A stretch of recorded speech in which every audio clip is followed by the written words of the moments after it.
Vamos, portanto, para a largada do Grande Prêmio dos Estados Unidos, o Grande Prêmio do Oeste. Nelson Piquet tomando a ponta, Arnoux, enquanto que Patrick Depailler vai tentando brigar pela segunda posição. Piquet por dentro, sustentando a ponta, enquanto que Depailler vai brigando ainda com Arnoux pela segunda posição, vai levando certa vantagem. E o companheiro de Nelson Piquet, Ricardo Zunino, já na primeira freada, buscando um posicionamento para tentar a curva, acabou batendo ali a sua Brabham contra a cerca de proteção, quebra a suspensão dianteira, você pode ver, e já é obrigado a abandonar a corrida. Nelson Piquet é o grande líder da competição. O segundo colocado, Depailler, você aí vê com sua Alfa. O terceiro, a Renault de René Arnoux.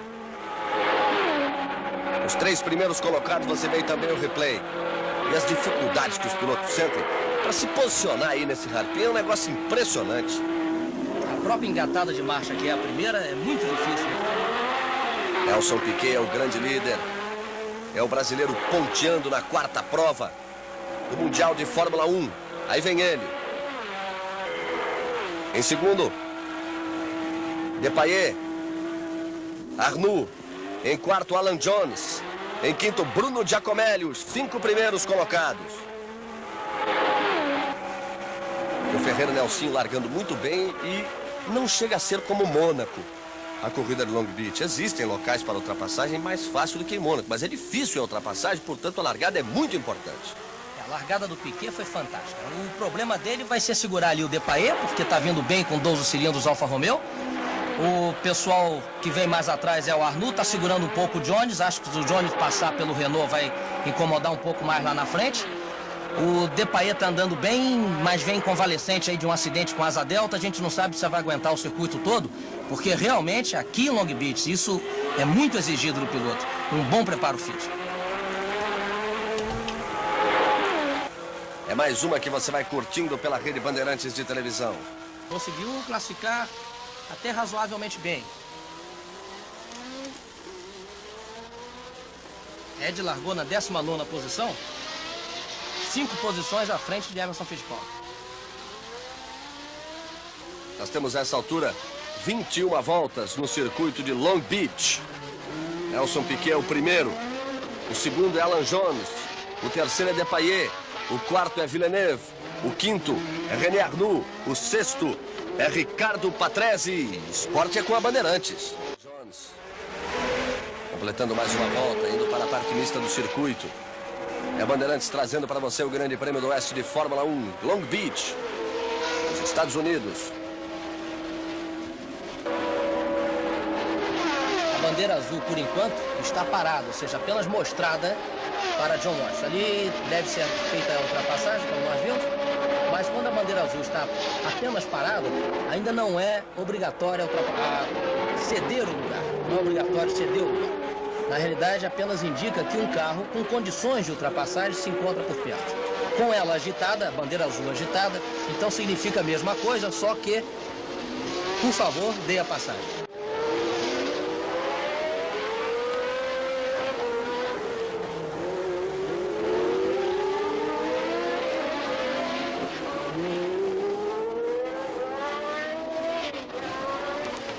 Aí está Alan Jones.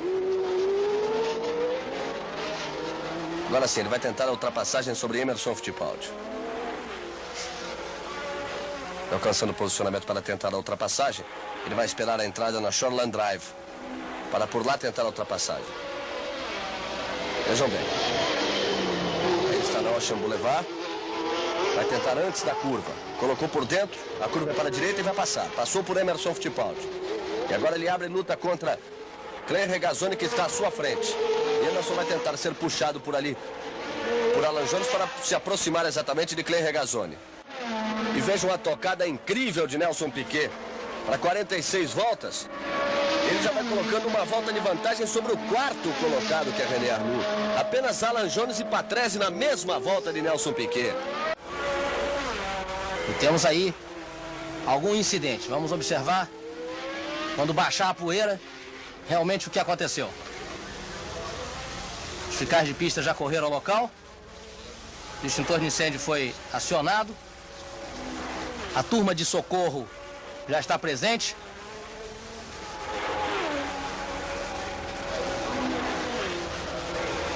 E Regazzoni, piloto Clay Regazzoni, que o seu carro já começou inclusive um incêndio, que aparentemente foi debelado pela equipe de socorro. Regazzoni, que vinha em 7º lugar até o momento, passou da frenagem da entrada da chicane. Realmente bateu forte o Regazzoni. E tem aí problemas. Pegou fogo, realmente.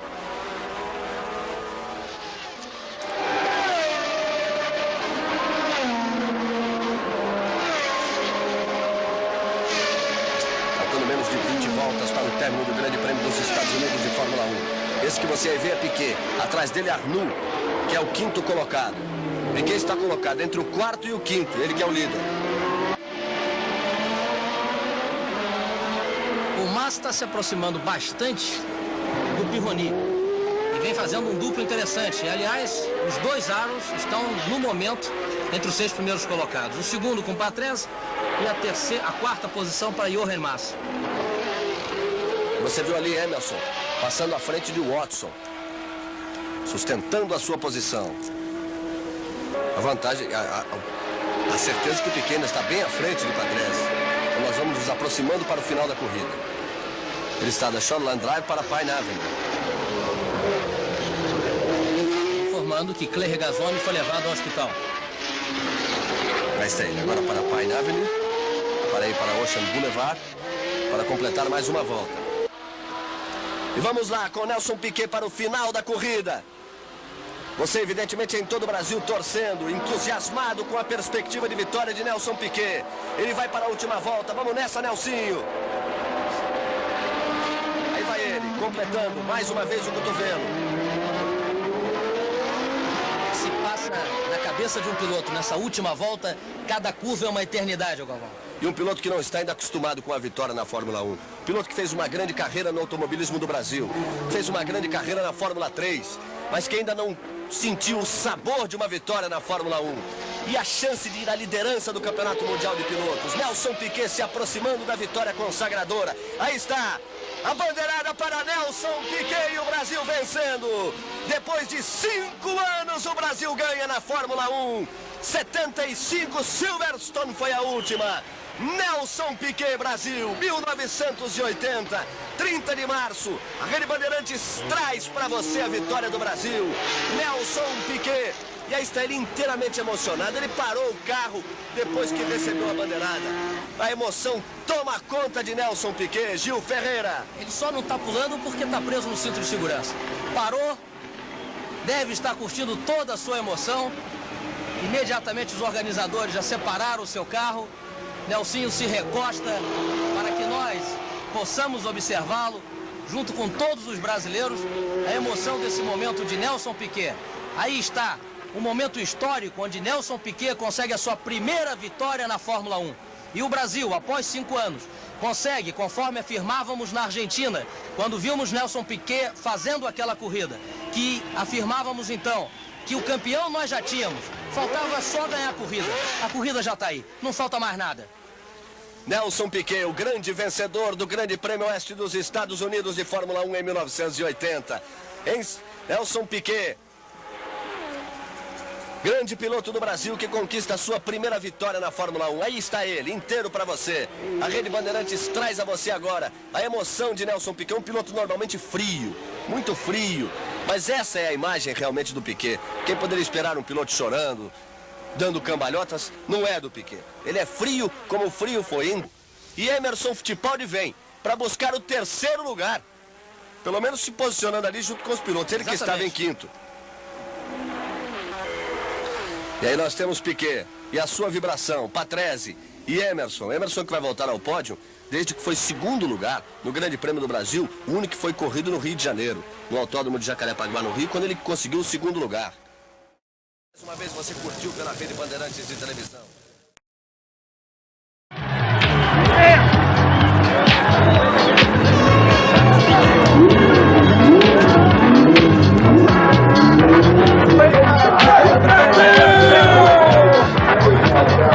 Brasil!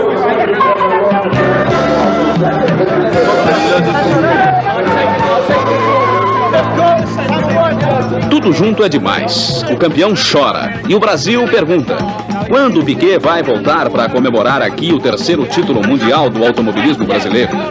Uma volta que vira mito?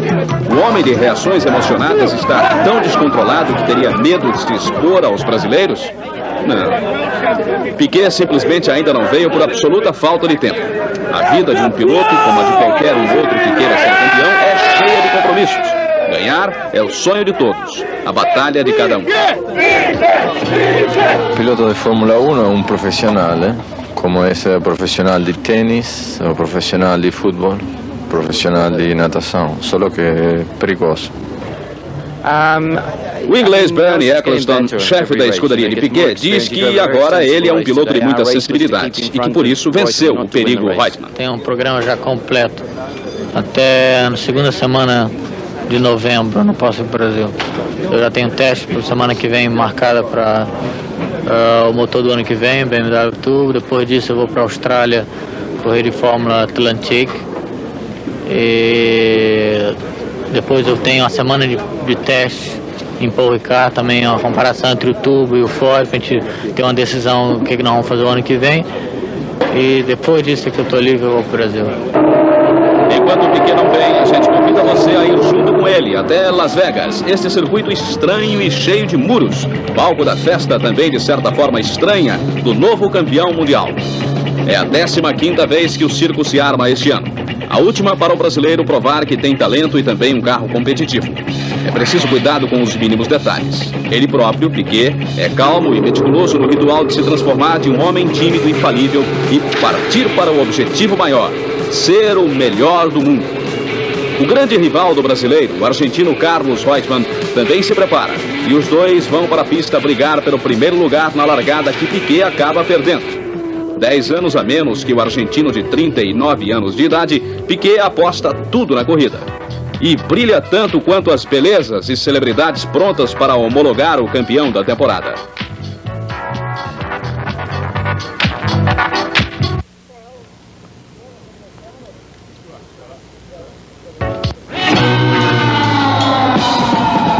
Do treino à corrida, o 5º lugar em Las Vegas, mais outras ótimas colocações. Primeiro na Argentina, San Marino e Alemanha compensam o esforço do campeão.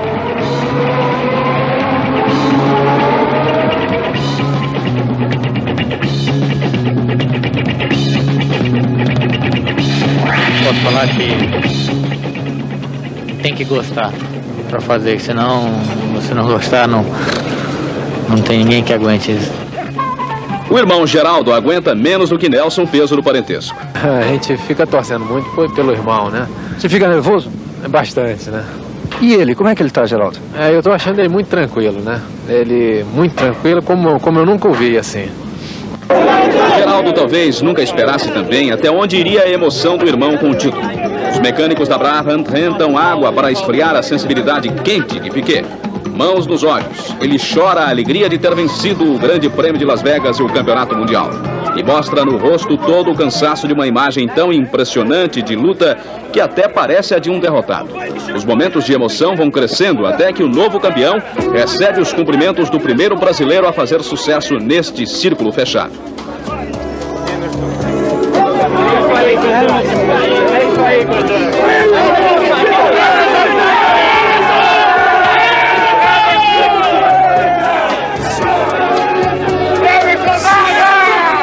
Piquet quase desmaia. O cansaço é grande e o carro se transforma de repente numa espécie de prisão de onde ele não consegue sair. São de novo os fiéis companheiros de equipe que o ajudam. Mas outros amigos e torcedores, entre aspas, entre gritos e apelos, acabam irritando o campeão sufocado. Difícil encanto de um campeão. Nem mesmo o braço doído de mais de 1h30 de corrida e mais de 60 a 160 km por hora é respeitado. Mas o campeão segue em frente porque a tarde é de alegria.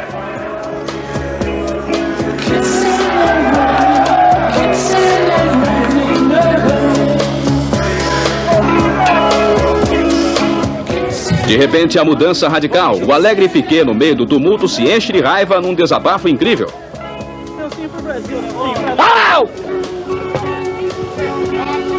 O campeão foge. Nelson Piquet é mesmo uma pessoa estranha. É um piloto muito especial. Ao menos pelo título conquistado em tão pouco tempo de Fórmula 1, aos 29 anos e com tanta superioridade. Realmente, o Brasil ganhando mais uma vez o Campeonato do Mundo merecido como o Nelson ganhou. Porque o Nelson não ganhou sem querer. O ano passado ele quase ganhou e esse ano confirmou e ganhou.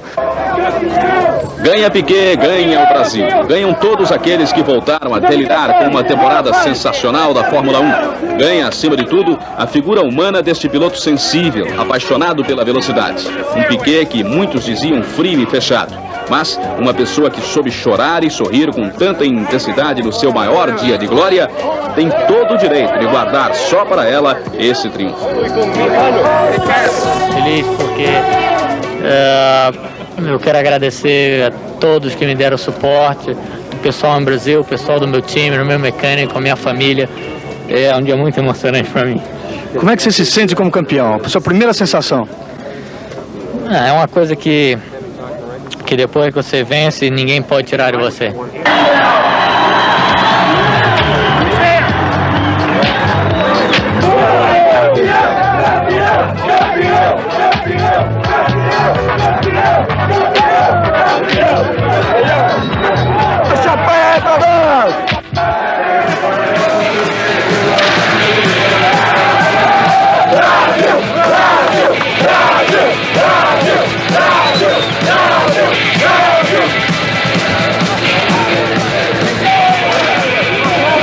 Fala para Teleglobo, para Globo, Nelson. Como sempre? Como sempre?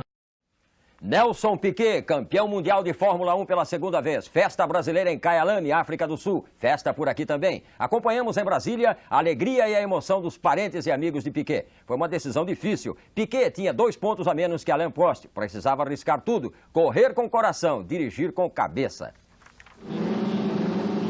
Vamos rever os momentos de emoção do último grande prêmio da temporada e do segundo título mundial de Nelson Piquet.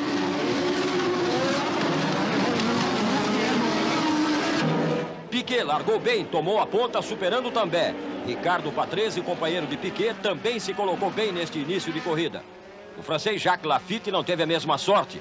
Saiu da pista e da corrida logo na segunda volta. A briga pelo título era mesmo entre Piquet, Alain Prost e René Arnoux. Mas logo ficou entre os 2 primeiros. Arnoux parou. Piquet tinha pressa, ficou menos de 10 segundos no box para trocar os pneus. Alain Prost não segurou o austríaco Niki Lauda, caiu para 4º. Lauda tentou repetir a dose com Patrese e partiu para cima de Piquet, mas ficou na vontade. Patrese fez um admirável jogo de equipe, não deixou Lauda passar. As coisas ficaram mais fáceis para Piquet quando Alain Prost foi para os boxes e abandonou a corrida. Era praticamente a confirmação do título do brasileiro. Mas ainda havia alguns sustos. Piquet diminuiu o ritmo, aparentemente uma tática para poupar o carro. Mas caiu para segundo após o acidente com Bruno Giacomelli. Patrese liderava depois da fumaceira na pista. E Niki Lauda não deixava Piquet tranquilo, pelo contrário. Passou e fez o brasileiro cair para 3º. Mas a sorte ajudou Piquet mais uma vez. Lauda abandonou. Patrese cruzou em 1º. Piquet aliviou mais um pouco e garantiu o 3º lugar, deixando De Cesaris assumir a 2ª colocação. Com o 3º lugar, fazendo 4 pontos, Piquet descontou os 2 de diferença de Prost e garantiu o 2º título mundial na Fórmula 1.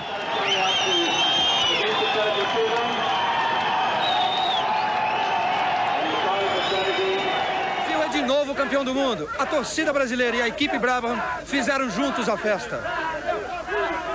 Tudo aconteceu exatamente como a equipe programou. E a festa começou no momento da bandeirada. Todos se abraçaram e Silvia, mulher de Piquet, soltou a emoção.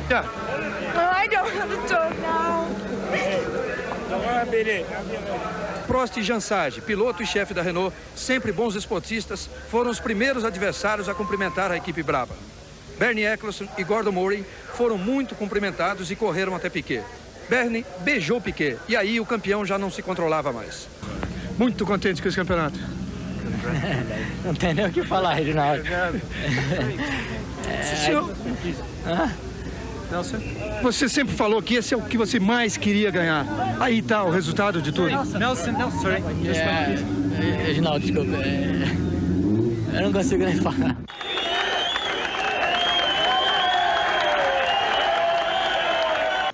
Aqui em Brasília, dona Clotilde Souto Maior, mãe de Piquet, saiu ontem à noite de sua casa. Segundo o caseiro, ela pegou a televisão, colocou no carro e foi assistir o Grande Prêmio na casa de algumas amigas. Em casa ficou apenas dona Inácia, ama de leite de Piquet, que acompanhou atentamente as 77 voltas do Grande Prêmio. No final, emocionada, ela chorou. Quando faltavam 5 voltas... Eu me ajoelhei e rezei glória, aleluia. Ficou muito feliz, né? Muito feliz. Se a senhora pudesse agora falar alguma coisa para Nelson Piquet, o que a senhora falaria para ele? Eu sempre peço a Deus que Deus resplandeça o rosto dele, dando muita paz, saúde, tranquilidade, amor e bondade, que ele é muito bom. O irmão mais velho, Alex, estava mais preocupado com a mudança e não teve tempo de assistir a corrida. Ele só soube da vitória do irmão quando mostramos a ele as imagens de Nelson Piquet no pódio. Você se sente agora com o irmão bicampeão de Fórmula 1 e trazendo esse título para o Brasil? Eu vou lhe dizer uma coisa com toda sinceridade. Pessoas só veem o título. Primeiro lugar, segundo lugar, classificação, dinheiro. Não é tão importante isso. O importante é que ele realmente se sinta realizado, mesmo quebrando o carro, porque competiu. Aqui no Rio, muita gente veio pra rua comemorar a vitória de Nelson Piquet com batucada e tudo. Nesse conjunto habitacional da Zona Sul do Rio, as crianças foram as que mais vibraram com o segundo título mundial de Nelson Piquet. Ele é o melhor corredor do mundo.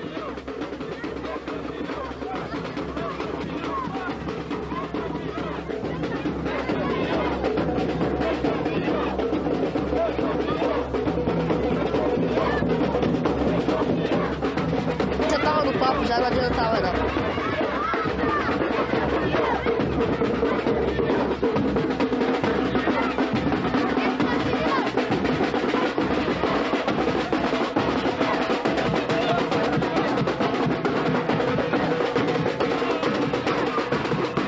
Maior corredor do mundo. Ele é muito bom, que espero que ele continue sendo.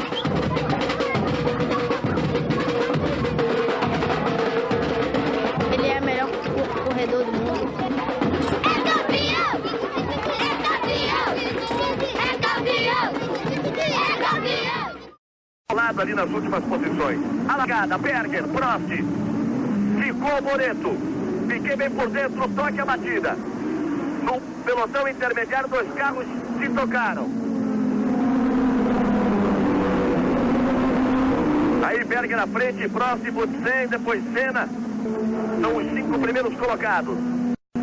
Olha os carros pesados, tanque cheio. Na ondulação da pista, como o soalho do carro bate e sai faísca para todo lado.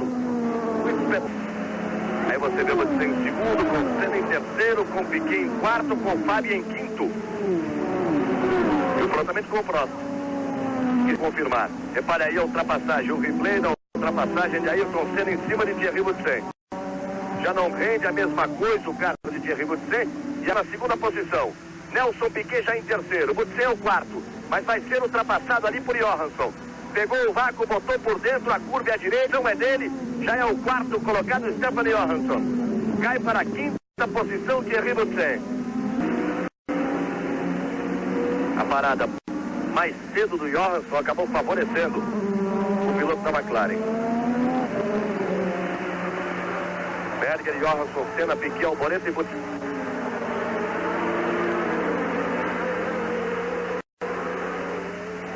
Aí Senna e Piquet sempre na briga.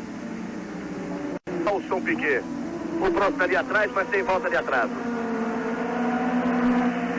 Piquet botou por dentro, Senna ficou lá fora, o Piquet só avisou. O traçado de Senna ficou melhor. Piquet ficou muito por dentro para fazer a tomada da chicane. Pilotos da mesma nacionalidade chegarem em primeiro e segundo. Vai abandonando Nelson Piquet. Quebrou o motor de Piquet. Aí a fumaça, o Piquet realmente ficou para trás, jogando óleo ali para todo lado. Aí a preocupação imediata dos mecânicos da Williams. Termina a corrida para Nelson Piquet. Mas fica o nosso agradecimento aí a Piquet. Nelson Piquet, o grande campeão de 1987. Os italianos da Ferrari, na ponta dos pés, quase que não acreditando que o carro vermelho do comandador Enzo Ferrari possa chegar a uma vitória neste ano. Vai para a curva Berger, a vitória dele, bandeirada, vitória de Berger. Gerhard Berger vence pela segunda vez em sua carreira. A festa italiana nos japânicos da Ferrari. Aí Senna na frente de Johansson. Aí Senna atrás do carro, ergue o braço, Senna é o segundo. Ayrton Senna é o segundo colocado numa grande reação. E todas as emoções que você, Piquet, nos deu nessa temporada. Aí as imagens do grande campeão de 87. Brasil, Brasil, Brasil, Brasil, Brasil. 5 títulos brasileiros da Fórmula 1. Nelson Piquet, seus 73 pontos. Nelson Piquet ao lado de Jack Stewart, de Nick Lauda. A você, Piquet, o agradecimento da torcida brasileira. De quem vive esse esporte há tantos anos e que se emociona com a presença verde e amarela no alto do pódio. Nelson Piquet do Sotomayor, o tricampeão mundial de Fórmula 1. Brasil! O Brasil de novo à frente. O Brasil que terá 4 pilotos na próxima temporada. O Brasil que mostra ao mundo talento no seu automobilismo.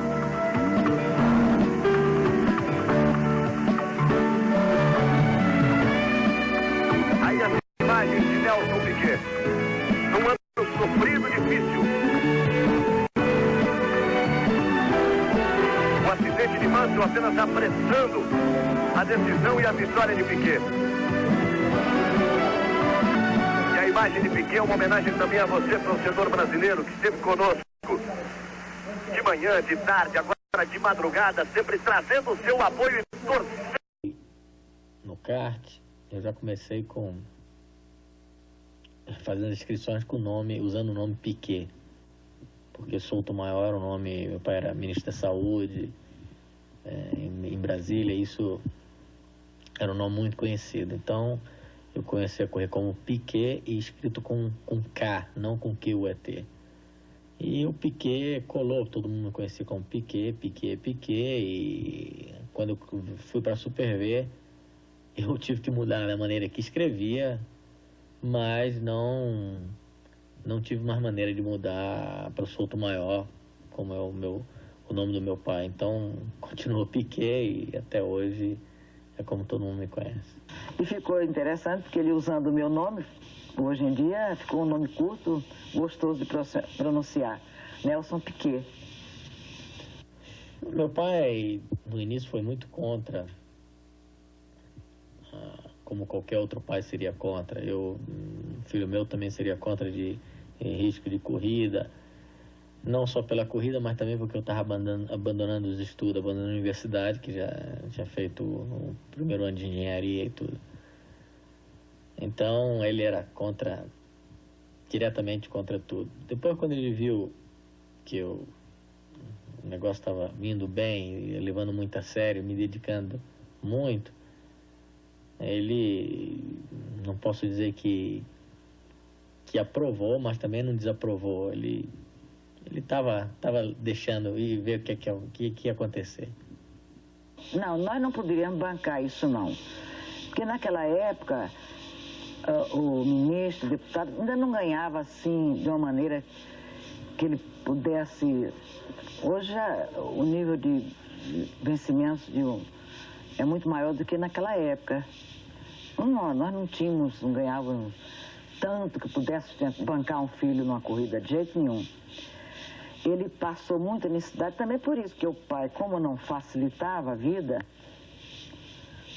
dele em corridas, ele também era orgulhoso, não pedia, porque justamente ele queria para comprar peças, para correr, para investir no automóvel de corrida, o pai não facilitava.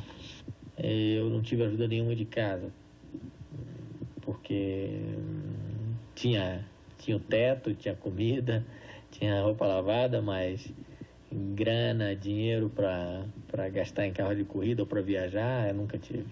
Automobilismo é um esporte de rico ou de abusado.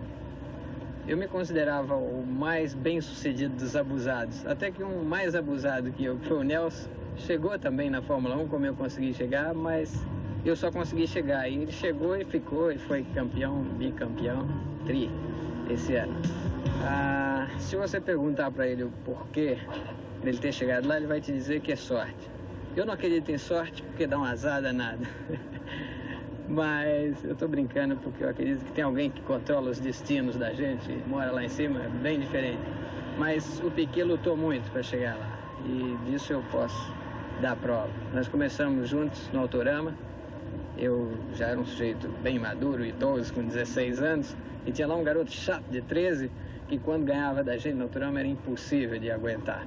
Não, com toda essa minha dificuldade no início do automobilismo, aconteceu histórias engraçadíssimas. Uma delas foi em 1971 ou 72, eu não me lembro muito bem. Eu trabalhava na Camber e Alex corria que era o dono da Camber, Alex Ribeiro corria de Fórmula 4. E uma desses fins de semana ele teve uma corrida em São Paulo e eu teria uma corrida para fazer em Goiânia, corrida de carro. Já tinha estreado com o carro da minha irmã, então essa seria a segunda corrida que eu queria fazer. Mas como não tinha jeito de pegar o carro da minha irmã esse fim de semana, porque, não sei, porque ou ela estava em Brasília, ou eu tive a ideia de pegar um dos carros de um dos clientes que tinha deixado na Camber para fazer uma revisão de freio.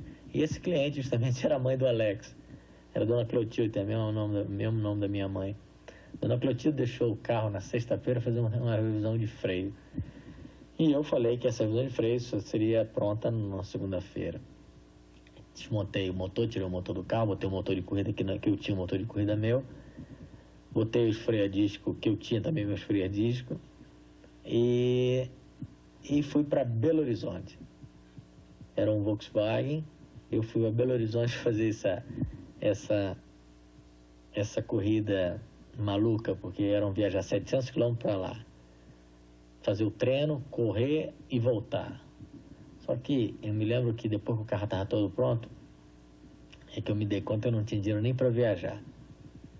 Então eu fui apelar para um dos amigos nossos, que a gente chama Nhenhenhé, chama Ricardo. Nhenhenhé porque ele tinha também um Volkswagen com motor bravo, uma bateria 6 volts, toda vez que dava partida ia Nhenhenhé. Então pegou esse apelido Nhenhenhé. Eu fui debaixo do apartamento dele, toquei a buzina lá, olhei para cima, falei, vamos correr o Belo Horizonte? Ele falou, pô, eu tenho trabalho na metrologia, eu tenho trabalho amanhã. Eu falei, não, larga, vamos comigo amanhã. Ele falou, não, vamos comigo hoje. Ele falou, não, então tá, tô descendo. Eu falei, tem grana?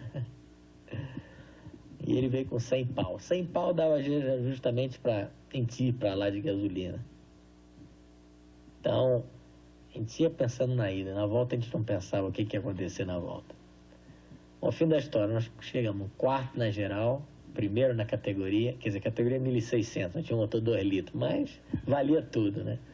Primeiro na categoria, ganhamos 2.500 cruzeiros naquela época, um escapamento Cadron, 2 pares de farol de milha, então, vários prêmios. Então, foi isso que começou meu automobilismo na marra. Acabou a corrida no domingo à tarde, domingo às 2 horas da manhã, chegamos na oficina, desmontamos o carro inteiro, ao meio-dia o carro estava pronto, a Dona Clotilde vinha buscar. Aventura que tudo dava certo. Seria incrível, bastava o motor fundindo na estrada, ou então dar uma pequena acidente na hora da corrida, você imagina a confusão que não ia acontecer. Então isso é o início do automobilismo que eu tive em Brasília, que posso dizer que foi uma coisa maravilhosa.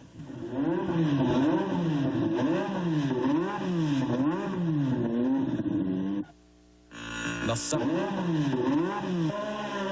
Então, outra história interessante que aconteceu comigo foi na inauguração do Autódromo de Goiânia. Teve uma corrida de 12 horas. E eu corri com um amigo meu que chama Pedrão, e num Opala que todo mexido, né? Aqueles Opala que não podia mexer, mais mexido do que... E sem experiência nenhuma de corrida longa, largou a corrida, eu já vinha malhando o carro de tudo que é maneira, né? Então, logicamente, depois de 2 horas de corrida, acabava os freios, tinha que trocar as pastilhas, aí depois quebrou o seletor do câmbio, depois quebrou uma peça da barra estabilizadora, e, logicamente, não tinha nenhuma peça de reserva com a gente. Mas um dos nossos amigos parou o carro, o Catanheire parou o carro, que era um amigo de Brasília também, parou o carro dele atrás dos boxes e foi assistir a corrida.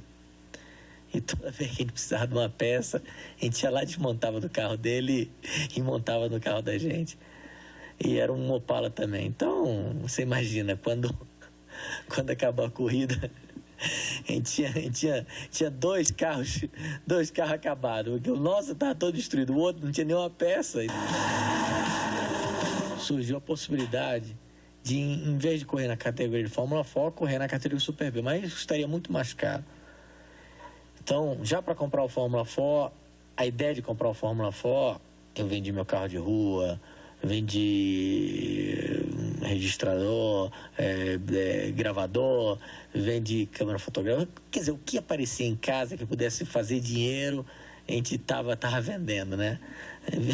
Eu vendia as coisas que não podia entregar até, né? Então, surgiu a possibilidade da corrida na categoria de Fórmula Super V, e o Ronaldo Rossi e o Ricardo Scala no Rio quase me convenceram a fazer a categoria. Eu tinha muito medo, porque não era mais uma categoria regional, era uma categoria do Brasil, categoria brasileira. Então seria viagem muito mais cara, muito mais dinheiro e tudo. Mas, em compensação, teve a Volkswagen, que ajudou muitos pilotos e tentou ajudar arrumando o patrocinador de cada revenda, de cada estado para um representante.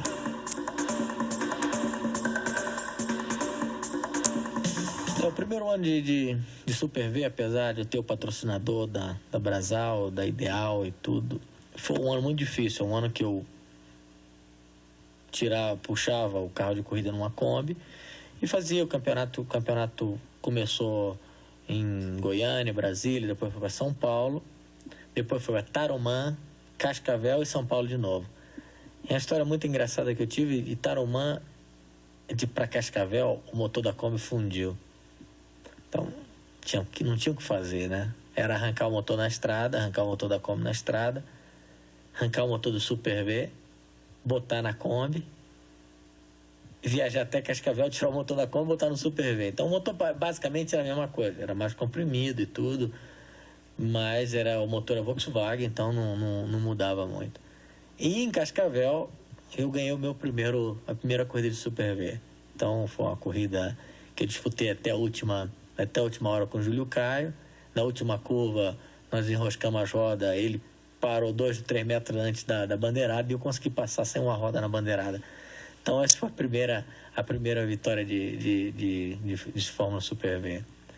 Bom, quando eu conheci o Nelson, eu já tinha passado por todo o processo da formação do Emerson, toda a carreira do Emerson praticamente, eu já estava no meio dela. Então, ele já tinha sido campeão do mundo 2 vezes e eu tinha participado muito intimamente desse desenvolvimento todo.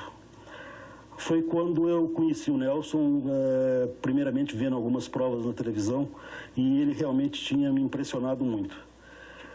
Foi quando eu achei que cheguei perto dele, comecei a notá-lo mais de perto e ver algumas provas dele aqui em São Paulo, o comportamento dele em relação a acerto de automóveis e a preparação, toda a atitude dele diante de uma corrida, não só a classificação, como a corrida em si, todo o posicionamento que ele tomava. E isso realmente me impressionou muito.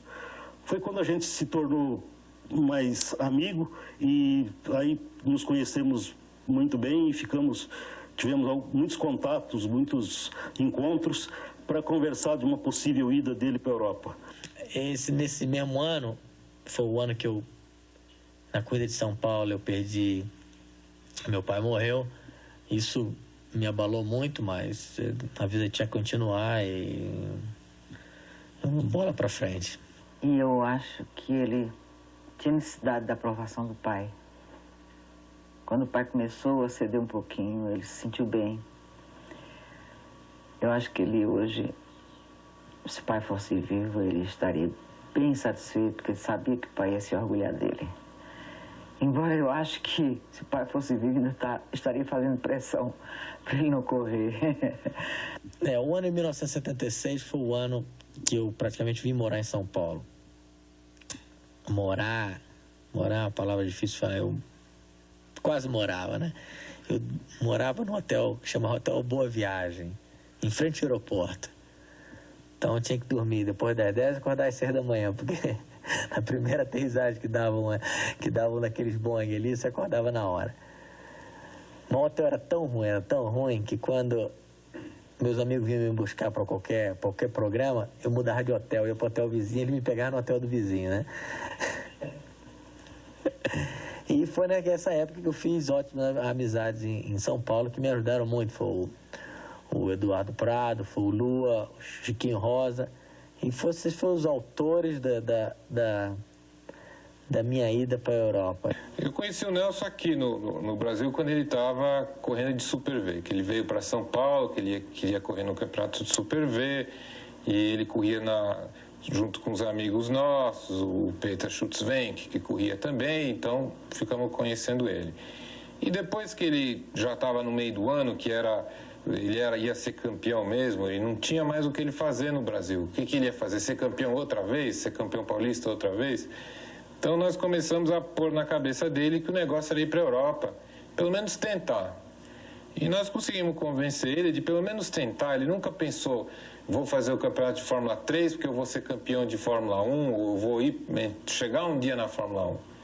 Então nós conseguimos que ele fosse para a Fórmula 3, tentar como ele queria, e aí precisaria ter uma firma no Brasil para mandar notícia para a imprensa, para divulgar, para arranjar patrocinador. Então nós montamos essa firma e daí que começou o envolvimento de trabalho, de negócio, e ele foi e acabou sendo campeão. Nelson, eu acabei conhecendo o Nelson em São Paulo a primeira vez. Quer dizer, a primeira vez que eu ouvi falar do Nelson, porque eu tinha um cliente que tinha uma equipe de Fórmula Super V. Aquele ano que começou a Super V aqui no Brasil, que foi um sucesso danado. Então eu tinha um cliente lá na agência que tinha uma equipe de Super V. E toda a corrida que o sujeito ia, ele voltava para trás na segunda-feira, quando a gente ia conversar com ele, para perguntar para ele como é que foi a corrida. Ele falou, nossa, tem um sujeito, um cara de Brasília, que, olha, ele é infernal. Ele faz o motor dele, ele prepara o carro, não sei o quê, ele chega sempre na frente da gente. Ele tinha um esquema bastante forte, patrocínio, era uma coisa já para o lado bem profissional, diferente do que naquela época tinha. E tinha lá um sujeito que com a Kombi dele estava sempre chegando na frente. E esse cara era o Nelson.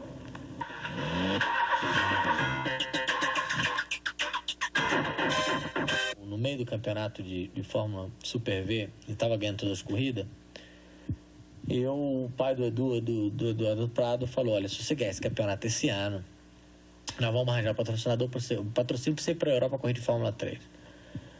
Isso para mim era uma coisa que é impossível, porque já saí de Brasília para chegar em São Paulo, arranjar um patrocínio em São Paulo e conseguir bater os paulistas, para mim já era uma coisa do outro mundo. Agora, sair do Brasil e ir para a Europa, correr de Fórmula 3, você não pode imaginar as dificuldades que... Eu não poderia imaginar as dificuldades de poder existir nisso. Então, eu tinha um medo maior do mundo de fazer acontecer. E o Chico Rosa, o Lua, o Edu, eles me convenceram que não teria nenhum problema. O Lua, até a última semana, falou, não, eu vou com você, não tem problema. O Lua fala todas as línguas. Não vai ter nenhum problema. E na última semana de ir embora, não fui sozinho, né? Tinha um patrocinador, tinha cerca de, quase naquela época, 32 mil dólares, que foi o patrocínio da Brastemp e da Arno. Eu conheci o dono da Brastemp, o Dr. Itinique e o Felipe Ara, que me ajudaram naquela época. E malas prontas e direto para a Inglaterra.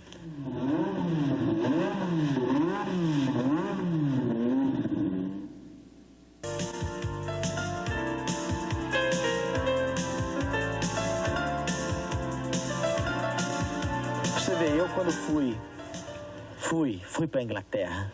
Fui à Inglaterra em dezembro de 76. A grande aventura começou. Cheguei na Inglaterra em Gatwick. Gatwick, para mim, parecia dentro de casa, porque o Chico já me explicou tudo. Você vai sair da alfândega, você vai virar à direita, aí você vai entrar numa salona enorme, que você vai ver o horário do trem para Londres. Então, aquilo era confiança. Imagina se aquilo eu não saía daqui. Então, você vai chegar, pegar o trem, você vai até Victoria Station, lá você pega um táxi. Então vai pro hotel que tinha reservado. Então, sabe, aquilo tudo no meu livrinho, na minha cabeça. Então, essa foi a minha grande dificuldade de enfrentar isso tudo. Porque eu sabia que no dia que tivesse o carro, as ferramentas e as coisas na mão, esse era coisa que eu não teria mais problema.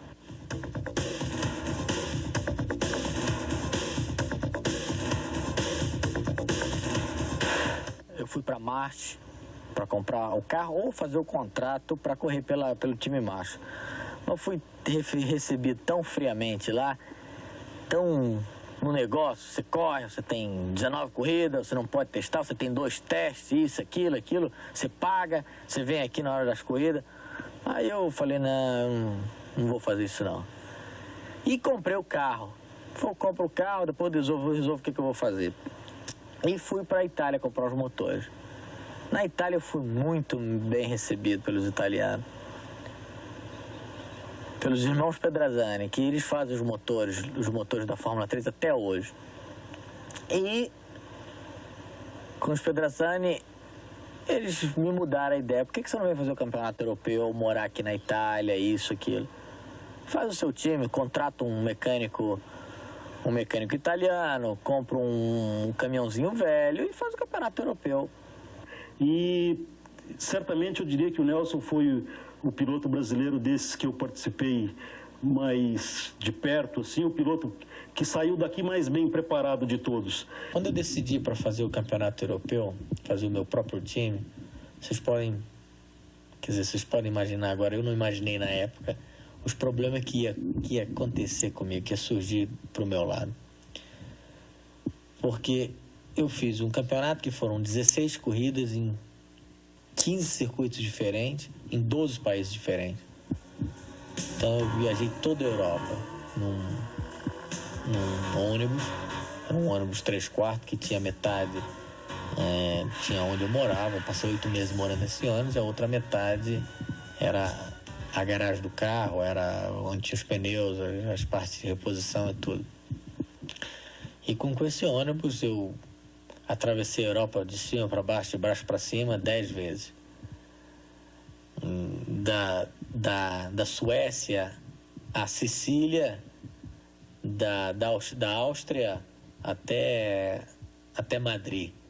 Então eu fiz a Europa inteira viajando nesse ônibus. E 1000 problemas de alfândega, problemas de motor do ônibus quebrar.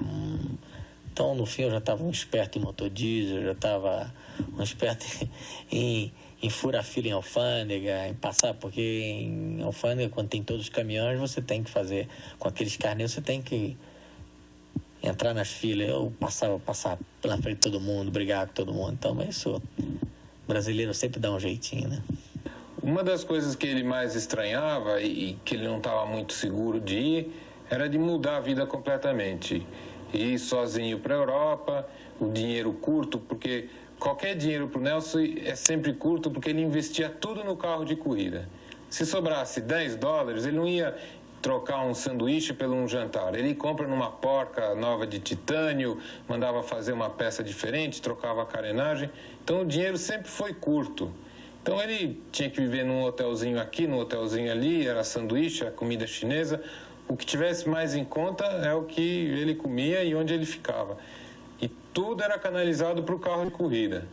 O carro de corrida era a verdadeira estrela lá. Ele era o mecânico e o piloto para servir o carro, que era o carro que ia ganhar. E até hoje, assim, o carro de corrida dele é o melhor carro no campeonato.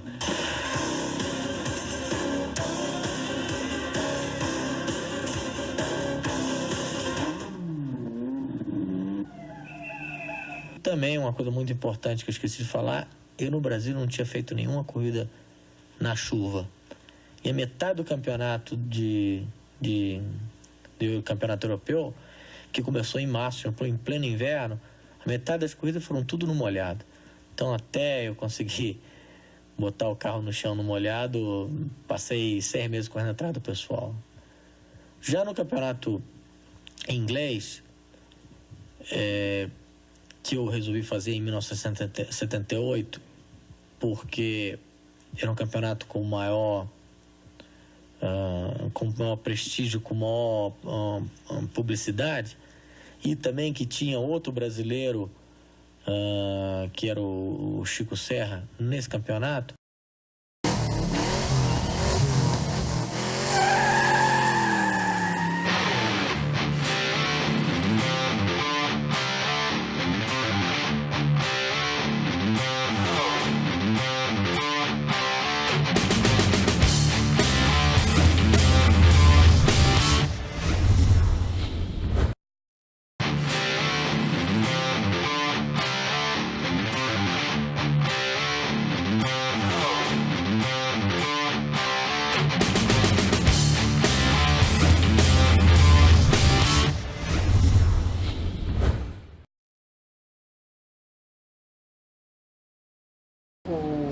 O interesse de montar o autotrack aqui, primeiro o interesse de parar de correr, que eu já estava lá na Europa há quase 20 anos, e queria voltar para casa. E queria voltar para casa com algum plano de fazer alguma coisa. E em Detroit, eu vi um caminhão descarregando container da Fórmula 1, porque eu sofria muito com o negócio de fuso horário, então eu chegava muito antes. Chegava mais de uma semana antes para manter o fuso horário. E aí eu via descarregando os contêineres da Fórmula 1 e um caminhão tinha esse autotrack, né, que era da oficina da Qual. E eu achei muito interessante, que ele falou, o cara sabe, a central sabe onde é que eu tô, já está mandando para um novo endereço, isso, aquilo. Então era puramente logística, né? E aí logo que eu pude, eu visitei a Qual, né, para ver se esse sistema que eu podia trazer para o Brasil. E eles me deram um banho de água fria, porque os satélites que tinha aqui no Brasil era de banda C, e lá eles funcionavam com satélite de banda KU. Então não era possível, né? Então, mas foi a primeira tentativa. Aí eu parei de correr, isso foi em 1990 ainda. Eu parei de correr, foi 89, eu parei de correr em 90, 91, voltei para o Brasil. E aí eu fazendo uma palestra na Universidade de Brasília, o pessoal, os alunos me perguntando o que eu ia fazer, quais os meus planos e tudo. Até comentei essa parte que eu sempre procurava coisas para trazer para o Brasil. E aí eu falei sobre esse projeto e tudo, eu falei pela diferença de frequência do satélite e tudo. E aí um professor da faculdade estava lá e ele assistiu, ele falou, mas mudar a frequência de um aparelho é muito fácil, só o tamanho da antena, isso aqui. E aí eu viajei com esse professor para os Estados Unidos e conversei com a Qual, e eles produziram uma antena diferente para mim. E aí eu resolvi montar o sistema no Brasil. E aí começou assim. Hoje é uma empresa de médio porte, a empresa aí fatura um pouco mais, em torno de 350 milhões a ano, uma empresa que tem uns 320 funcionários, né? É de números só são muito bem. É uma empresa muito eficiente. Nós damos uma ferramenta para você ser capaz de você rastrear o seu caminhão, fazer toda a logística e a parte de segurança também.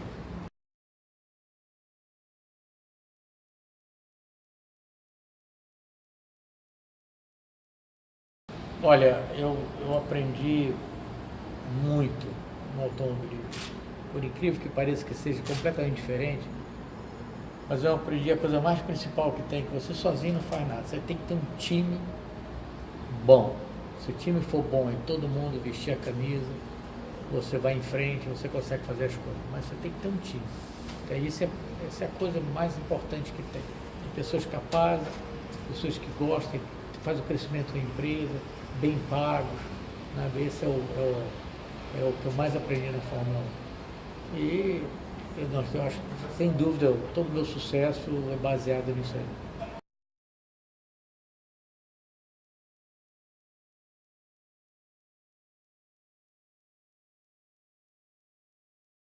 Eu acho que ser empresário bem sucedido, ainda mais no Brasil, do jeito que você falou, é mais difícil ainda. Porque é um país muito complicado, né? Um país que muda as regras muito facilmente. É um país que o governo, em vez de valorizar você, desvaloriza você. Se você tiver sucesso, você não é um bom empresário, você é um bandido. Isso acontece muito no Brasil.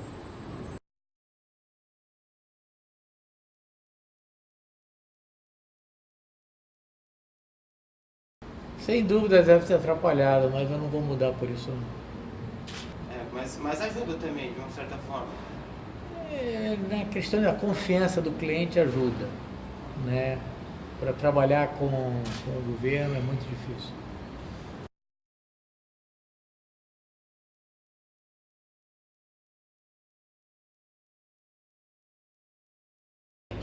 Então, isso aí Não, só papo furado. Eu fui oferecido isso para a BMW quando eu estava iniciando a Autotrac. O que o Berger fez, a vaga era minha. Me fizeram ir lá, me fizeram a proposta, mas eu falei, não, eu hoje montei a Autotrac e vou continuar fazendo a Autotrac. Você não tem saudade de... Qual o seu envolvimento hoje com... Nenhuma. A gente cansa, cara. Chega uma época da vida, a gente quer ficar em casa. Se eu fosse europeu, morasse na Europa, podia até que eu conseguisse ao automobilismo. Porque a gente conhece muito, sabe o que está falando, sabe, conhece as pessoas que entendem, que não entendem. Então, para mim, é muito fácil reunir um grupo bom, né? Mas como eu queria voltar para o Brasil, isso, aquilo... Eu acho que eles foram para o caminho muito bom para desenvolvimento de coisas novas que vão ser futuramente usadas nos carros. O KERS, sabe? O motor turbo, que é o motor mais eficiente que tem. Então, tudo isso, a gasolina limitada, eles fizeram isso para as fábricas usar essa tecnologia futuramente nos carros de rua. Então, isso é uma coisa muito bacana, né? Eu não gosto muito da área desportiva, assim, de abrir asa, fechar asa, isso, aquilo. Eu acho isso ridículo. Isso foi feito mais para dar show para o público, para ter ultrapassagem, isso, aquilo. Mas, sem dúvida, no meu tempo, as ultrapassagens, entrando no vácuo, saindo do vácuo, eram muito mais difíceis de fazer. Como você entrar atrás do cara abre a asa e passa 30 km a mais. Isso virou uma moleza, ultrapassagem. Então, por um lado, eu gosto muito, por outro lado, eu acho um pouco ridículo isso. Tem. Eu arrependo muito das coisas que eu deixei de fazer, não das coisas que eu fiz, viu? Muitas coisas você fala, puta merda, tô com medo de arriscar assim, tô com medo de fazer isso, tô com medo de fazer aquilo, isso, aquilo. São as coisas que se arrepende, mas não tem uma coisa certa não. Mas, sem dúvida, eu nunca me arrependi de nada que eu fiz não, mas já deixei de fazer coisa que eu... Por exemplo... Cara, eu estava na Europa, podia ter aprendido alemão, francês muito bem, não aprendi. Mas estava estudar um pouquinho, falava com tanta gente para falar e tudo. Certas coisas você tem que Você deixa de fazer, talvez por preguiça ou por falta de tempo, isso, aquilo, mas você se arrepende um pouco.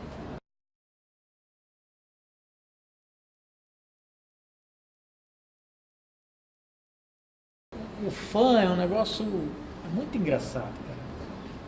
Você não pode imaginar o cara que era meu fã há 30 anos atrás, continua sendo meu fã até hoje, isso, aquilo. Eu acho que é um negócio muito assim de, sei lá, de gostar da pessoa, de não poder ter feito aquilo que o cara fez, vai querer fazer. E ele morreu no auge, então o negócio da morte é um negócio muito forte, né?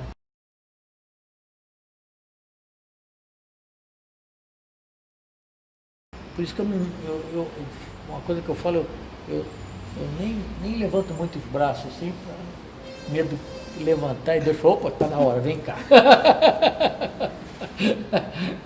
Porque o que a gente faz de besteira na vida, mesmo fora do automobilismo, viagem de motocicleta, tudo que a gente faz de risco aí, para uns vai, para uns acontece, outros não acontece. Então a vida tem essa coisa que ninguém entende como é que funciona, e eu acho que isso aí é o que move a vida da gente, né? Ninguém é igual, né? Não tem um igual ao outro e você não sabe o destino da gente.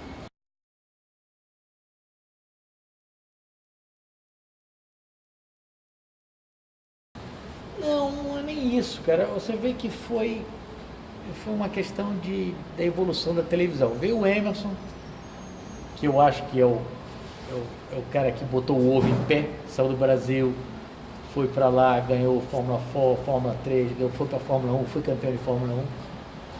E fazendo tudo isso, eu não considero ele como o melhor piloto, porque se você assistir as corridas dele, ele fez uma volta mais rápida, uma pole position, 2 pole position, e o resto tudo ele largava em sexto, em sétimo, quebrava todo mundo e ganhava a corrida.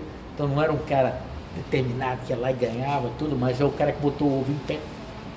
Depois veio comigo lá, a televisão foi um problema, e no Senna a televisão explodiu, isso, aquilo, aí teve toda a Fórmula 1 explodiu, a televisão, isso, aquilo. Cada um tem uma característica diferente. Eu adorava desenvolver as coisas e ganhar com as coisas que eu desenvolvia. O Senna adorava ir para o time mais forte. Ele queria ir para o time mais forte. Ele achava que o time ia ganhar e ele ia para lá. Entende? Eu nunca na minha vida ia provocar um acidente para ganhar nenhuma corrida, nenhum campeonato. Campeonato de Fórmula 3 ele ganhou, o cara ia ganhar o campeonato, ele foi lá e atropelou o cara. Fórmula 1 ele fez, eu não arriscaria minha vida nunca para ganhar um campeonato. Minha vida vale muito mais que o campeonato, porque ali ele podia virar de cabeça para baixo e morrer ali mesmo. Então cada um é de um jeito, cara. Cada um, sabe, e ele gostava de aparecer, gostava de estar na mídia, gostava, como o Emerson gosta e eu não gosto. Nunca me importei em ser mais ou ser menos. Eu me importei em fazer as coisas que eu gostava, né? Ter o sucesso. Para que o sucesso? Que no fim das contas, o que é o sucesso? É ganhar o dinheiro, para você fazer as coisas que você quer, né? Agora, para ter o prazer de usufruir, de usar isso aqui, não de ser alguém, ou ser mais do que alguém, ou ganhar mais do que alguém, isso nunca passou pela minha cabeça.